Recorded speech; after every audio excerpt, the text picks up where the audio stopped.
Gigabyte completely redesigned the Aorus 17X this year, and after my low rating of last year's model, it really needed a change. So let's find out what's new and if this year's 17X is worth it. This year's 17X has a CNC metal lid with black finish, compared to last year's plastic, and the interior and bottom panel are all metal too. The lid logo has an iridescent finish, so it changes colour depending on the angle of the light, and there's a small RGB light bar on the back. Build quality feels decent, but there was some flex to the keyboard, though I pushed quite hard for this test, and there wasn't much screen flex. The hinges felt sturdy, there was only very minor screen wobble when typing hard. There's a groove on the whole front of the lid, making it very easy to open. It's not as wide or thick compared to last year's version, but instead sticks out the back a little more. Honestly, I think this is worth it, as it's got a way bigger cooler with 4 fans this year. But this makes it heavier compared to last year's model, at 9 pounds or just over 4 kilos with the large 330 watt charger included. This year's 17X comes with Intel's latest 13th gen processors and Nvidia RTX 40 graphics. The screen gets an upgrade away from last year's 1080p to 1440p, and they've added Advanced Optimus and G-Sync, so nice improvements all round. There's a 1080p camera, up from last year's 720p. There is IR for Windows Hello Face Unlock, but no privacy shutter. Here's how the camera and microphones look and sound, and this is what it sounds like while typing on the keyboard.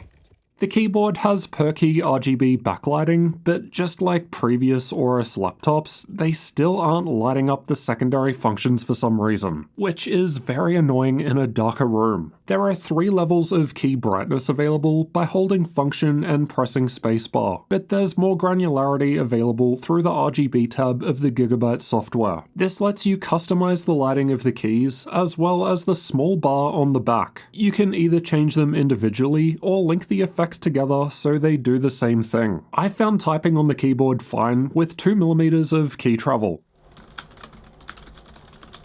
My partner felt that the keyboard wasn't quite in the right spot, like its alignment with the touchpad was wrong. I didn't notice that here, but it is something I have noticed with past Gigabyte laptops. There's still no caps lock light, so you can't quickly tell if it's on or off. The glass touchpad feels extremely smooth and works well. There's an Aorus logo on it, but I didn't really notice it much, depending on my lighting situation. The left side has 2 USB 3.2 Gen 2 Type-A ports and a 3.5mm audio combo jack. The right has a Thunderbolt 4 Type-C port and a third USB 3.2 Gen 2 Type-A port. The rest is on the back. From left to right there's the power input, HDMI 2.1 and mini DisplayPort 1.4 outputs, and 2.5 gigabit Ethernet on the right. The Ethernet port isn't facing the preferred way, but it's high enough that you can still remove it without lifting the laptop. It's great that the larger cables now run out of the back and stay out of the way, because last year's Aorus 17X just had all the ports on either the left or right. There's still only one Type-C port, but it can be used to charge the laptop, and all 3 display outputs, including HDMI, mini DisplayPort, and Type-C, connect directly to the Nvidia graphics, whether Optimus is on or off. We also confirmed HDMI could run a 4K screen at 120Hz 12-bit with G-Sync. Getting inside requires unscrewing 14 TR6 screws, with the 4 down the front shorter than the rest. The bottom panel is metal and was easy enough to open, as long as you've got pry tools. The ones I use are linked below the video. Inside we've got the battery down the front, 2 memory slots just above near the middle, 2 M.2 storage slots around the battery, and the Wi-Fi 6E card directly above the battery. Wi-Fi speed was still faster than gigabit Ethernet, but behind many laptops with the same Wi-Fi card, though it's a little ahead of last year's Aorus 17X. Both 1TB PCIe Gen 4 SSDs that came installed in my laptop were performing well. Both slots can fit a double-sided SSD, but the one on the right was a bit squishy as there's a cable underneath. Upgradability score was decent here, as we can change both memory slots, both M.2 slots, and Wi-Fi. I just took off half a point for the uncommon screw type, which makes getting inside harder. Mine has DDR5 5600 memory sticks installed, but according to the spec sheet, there's also a DDR5 4800 option. The fine print notes that these are for the i7 configurations, as that's an Intel limit. The small speakers are found underneath towards the front on the left and right sides.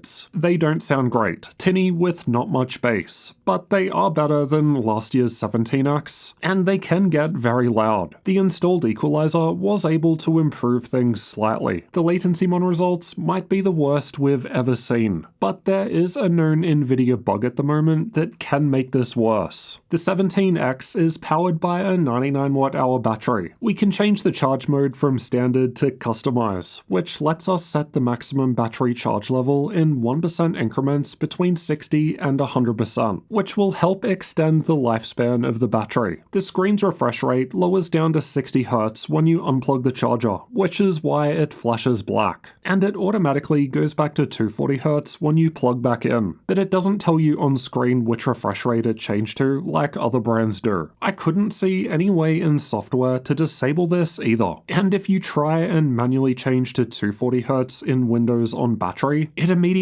goes straight back to 60 Hz. This is a nice feature to help increase battery life that last year's model didn't have, but the implementation feels very Gen 1. It lasted 33% longer compared to last year's Aura 17X, or 10% longer compared to the lower tier Aura 17, which had the same sized battery but a lower tier processor. 5 hours isn't too bad from a powerful Intel-based gaming laptop, though it's not quite as impressive as some of the Ryzen laptops. Let's check out thermals next. We've got 4 fans with a vapor chamber cooler covering the CPU and GPU, a big change compared to last year's model. The bottom panel has plenty of air intake holes directly over all fans, and air gets exhausted out of both the left and right sides, as well as out of the corners on the back. Gigabyte's Control Center software allows us to change between different performance modes, which from lowest to highest are power saving silence, meeting, creator, gaming, and turbo. You can also change a number of settings within each mode, like how the GPU boosts, and you can optionally select different fan profiles too. However, we haven't made any manual changes and selected different settings, but you could definitely tune it for peak performance. You can also hold function and press the escape key at any time to max out the fan. The internal temperatures were cool when just sitting there idle, warmer on the CPU, but there wasn't much fan noise, as you'll hear soon. The rest of the results are from combined CPU and GPU stress tests, which aim to represent a worst-case full-load scenario. The temperatures were otherwise excellent. We're not close to thermal throttling at all in any of the modes. The cooling pad I test with, linked below the video, lowered temps by about 4 degrees Celsius. Temperatures only rose a couple of degrees with the lid closed to represent a docked scenario, and turbo was cooler than gaming mode, but the compromise is louder fans. These are the clock speeds being reached in the same tests. Interestingly, the speeds rose a little with the cooling pad, which I didn't expect as thermals were not a limit. Otherwise, turbo mode wasn't really any different to gaming mode. Creator mode, on the other hand, had much better CPU performance, but at the expense of a lower GPU speed. We can see why when looking at the power levels being reached. The 4090 in the Aura 17X maxes out at 175 watts with dynamic boost, but we're not quite seeing that with the CPU also loaded up at the same time. The 4090 is limited to 150 watts here, but the CPU is able to run at 86 watts, quite high considering what the GPU is doing. Gaming and turbo modes, on the other hand, run the GPU around 165 watts with the CPU at 60, which is still pretty decent. The different performance modes didn't actually run that differently in a game. We could not test the lower meeting or power saving silence modes because they kept crashing with a GPU workload running. I think they just don't provide enough power to support it. The CPU doesn't actually run that much higher when the GPU is idle, like in Cinebench, with turbo and creator modes topping out at 86 watts, which is defined by PL1.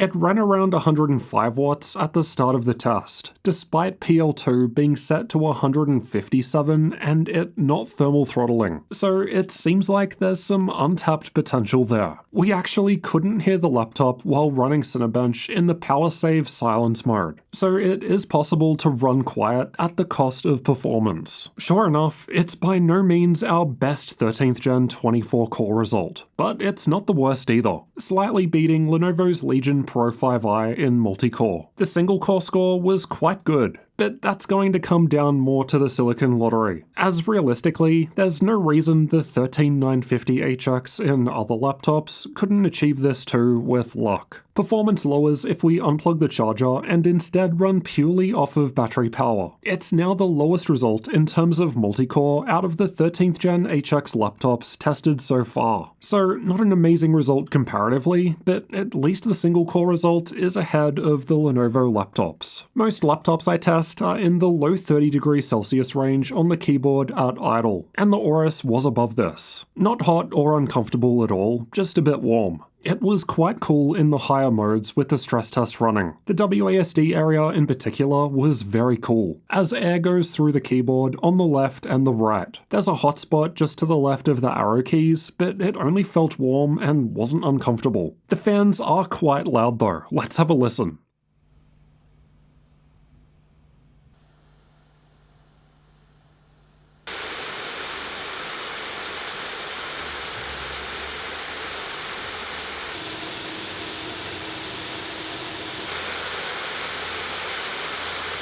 It was completely silent most of the time when just sitting there idle, but the fans did kick in from time to time, but it was still relatively quiet. The other modes were all fairly loud. Again, we couldn't test meeting and the power save modes in a CPU and GPU stress test because the GPU workload just failed due to not getting enough power. But as mentioned, running a CPU heavy load like Cinebench in the power save mode was very quiet. The screen was one of the major issues that I had with last year's Aorus 17X, because for some reason it was limited to just 1080p. But now we've got a 1440p 240Hz screen, which I think is just a better resolution at 17 inches.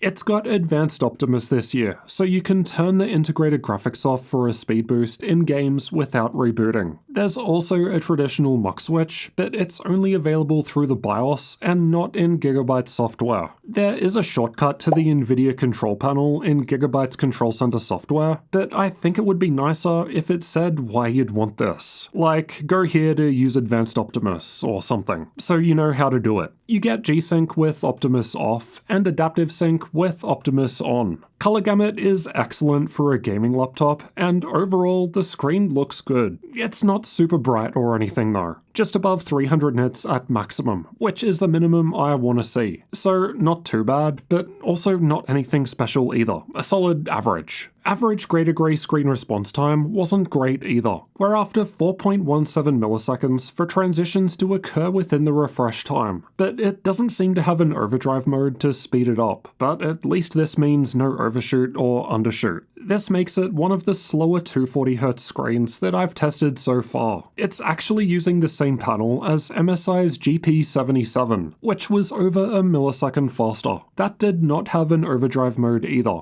so the difference between them may just come down to the panel lottery. And given MSI usually uses overdrive, this may mean this specific panel model might not support it. The total system latency is the amount of time between a mouse click and when a gunshot fire appears on the screen in CSGO. It's only a couple of milliseconds behind last year's 17X, despite that having a 4 millisecond faster screen. It's not a bad result, just not as good as the other top-end 4090 laptops tested. Backlight bleed was only very minor, no problems here, but this will vary between panels. Alright, let's see how the Aorus 17X performs in games, and how it compares against other gaming laptops. Cyberpunk 2077 was tested the same on all laptops, and I've got the Aorus 17 shown by the red highlight. At 1080p, it was the second best result recorded so far in this game, ahead of some other 4090 laptops. It's actually the fastest 4090 result measured so far at the higher 1440p resolution, though the difference in average FPS isn't that big between the Titan and Scar. And the Scar has a better 1% low result, so fewer dips in performance. We've got fewer results at 4K, as we've only just started getting laptops capable of making this a reality, and it's even closer to the other 4090 laptops now. Red Dead Redemption 2 was tested with the game's benchmark, and at 1080p, the Aorus was again the second best result, just a little behind Asus's Scar 18 with a slightly higher tier CPU. The Titan catches up at the higher 1440p resolution, but it's basically matching the Aorus, which isn't bad at all considering the Titan is a bigger machine. Again, at 4K, there's not much difference between the 4090 laptops, at least not one you'd notice when playing. Control is a GPU-heavy game, even at 1080p, which is why the 4080 and 4090 laptops have such a big lead over the best 3080 Ti options from last gen. It's a similar deal at 1440p. The 4090 in the Aorus is one of the better results, but not quite the best. And then again, like the other games, average FPS difference was basically nothing at 4K. At this stage, the 1% lows would matter more. The Aorus wasn't quite as good as the Scar or Titan here, but at least it wasn't as bad as the Blade 16, despite that actually being just slightly thicker than the Aorus. Here are the 3D Mark results for those that find them useful. Now for some content creator tests. Adobe Premiere was tested with the Puget Systems benchmark tool. The Aorus was giving us one of the best results in this test, close to other similarly spec'd top-end laptops. Adobe Photoshop generally likes single-threaded performance. However, like a number of other Intel 13th Gen HX laptops, it's just not scoring as well compared to a number of older 12th Gen models with older GPUs. GPU power matters more in DaVinci Resolve, and like the games, the 4090 was doing well here, scoring close to MSI's bigger Titan. Blender is also GPU dependent, and there's not that much difference between the 4090s we've tested. We've also tested SpecView Perf, which tests out various professional 3D workloads. The BIOS looks ancient, but the usual core functionality is present. There's not a whole lot of customization available compared to other brands like MSI or Lenovo though, so you're probably not going to need to come in here too often anyway. Linux support was tested with an Ubuntu 22.10 live CD. By default, the keyboard, touchpad, camera, speakers, Ethernet, and Wi-Fi all worked fine. Keyboard shortcuts for adjusting key brightness and volume worked, but screen brightness and max fan shortcuts did not work. Pricing and availability will change over time, so check the link below the video for updates and sales. And speaking of sales, make sure you check out my GamingLaptop.deals website to get the best deal on your next gaming laptop. We update it every day to include all of the latest sales. At the time of recording, the Aorus 17X with almost the same specs I've tested here goes for $3,500 US. The main difference is only small. This has the 13900HX, while I've got the 13950HX with slightly higher single-core boost speed. It's definitely not cheap, but also not crazy compared to other 4090 laptops out there, at least on Best Buy. On Newegg, there's a Lenovo Legion Pro 7 with same CPU, GPU, and RAM for $200 less. And that is a decent laptop. For $800 less though, you can get the 4080 config with half the RAM and SSD space, which is honestly still going to perform very nicely, but I still need to finish my 4080 and 4090 comparison to properly show the difference. Make sure that you're subscribed for that. Overall performance from this year's Aorus 17X is good. I mean, this one has an RTX 4090 laptop GPU, so you'd kind of expect that. But based on last year's model, that wasn't something that I was going to take for granted until I could test it out. Last year's Aorus 17X with top-tier RTX 3080 Ti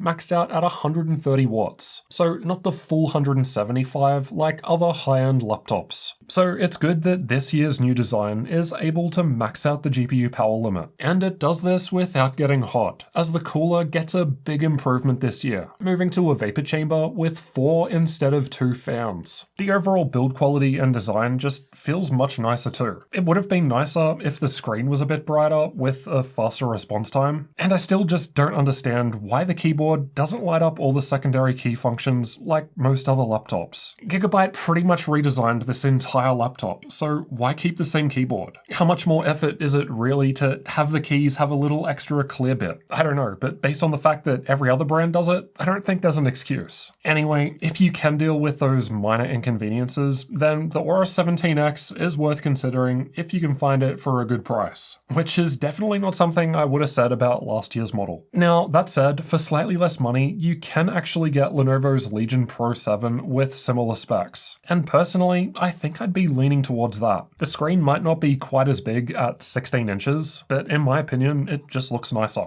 Now, we did not test features like DLSS, frame generation, or ray tracing here, but check out this video next to see what a 4090 laptop GPU is capable of with these features. I've tested it in 25 games at 3 different resolutions and compared it against the best from last gen, the RTX 3080 Ti, so I'll see you in that one next.